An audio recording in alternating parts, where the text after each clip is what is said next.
বিদায় নিয়েছে সেই নবীর চোখের যন্ত্রণা আজও আমরা ভুলতে পারি না।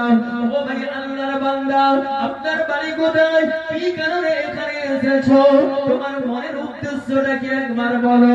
আবু মুসলিম বলছেন, ভাই আমি এসেছি রাসূলুল্লাহর হাত ধরে কালেমা পড়বার জন্য। আল্লাহর নবী যখন নাই আমি আর কালেমা পড়বো না, বিদায় নিয়ে চলে যাই। ও আল্লাহ নবীর সাহাবা ওমর এমন সময় আমার অন্তর নিয়ে তো একটি দাওয়া এসে গেল।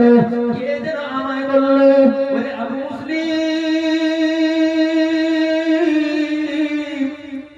ফিরে যেও না বাবা, আবু মুসলিম ফিরে যেও না রে আবু মুসলিম। শুনে নাও, আবু বকরের হাতে হাত রেখে ঈমানের কালেমা যদি তুমি পড়ে নাও, আল্লাহ নবী রাহমাতুল লিল আলামিনের হাতের সঙ্গে হাত রেখে কালেমা পড়ার মতন সওয়াব জীবনের গুনাহ আমার আল্লাহ মাফ করে দেবে। জোরে বলেন সুবহান, আর একটু জোরে বলেন সুবহান। ও আল্লাহ নবীর সাহাবা ওমর এই কথার উপরে আমার বিশ্বাস এসে গেল। আমি আবু বকরের হাত ধরে যখন ঈমানের কালেমা পড়লাম, আল্লাহর কসম রাতের অন্ধকারে দেখতে পাই আখিরি জামানার নবী সাইয়্যিদুল মুরসালিন রাহমাতাল লিল আলামিনের সঙ্গে আমি আবু মুসলিমের সরাসরি দিদার হয়ে গেল। আমি সেই আবু মুসলিম আজ তোমার চমকে দিলেন। আরো ঘটনার দিকে যাচ্ছি না, আমার অনেক কথা প্রশ্ন করলেন, আবু মুসলিম প্রত্যেকটার জবাব দিলেন।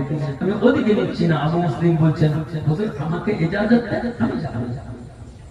আমার ফারুক রাদিয়াল্লাহু আনহু ডাকলেন, এসো। পিছন থেকে এসে বসলেন। হযরত ওমর আবু মুসলিমের মাথায় হাত রাখলেন। আল্লাহর আসমানের দিকে তাকিয়ে বলেন, আল্লাহ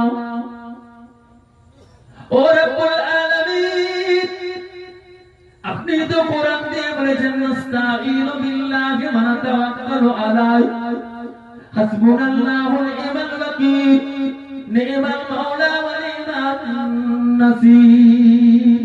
রব্বুল আলামিন, আপনি আমার জন্য আমাদের জন্য সাহায্যকারী, আমরা আপনার সাহায্য প্রার্থনা করি।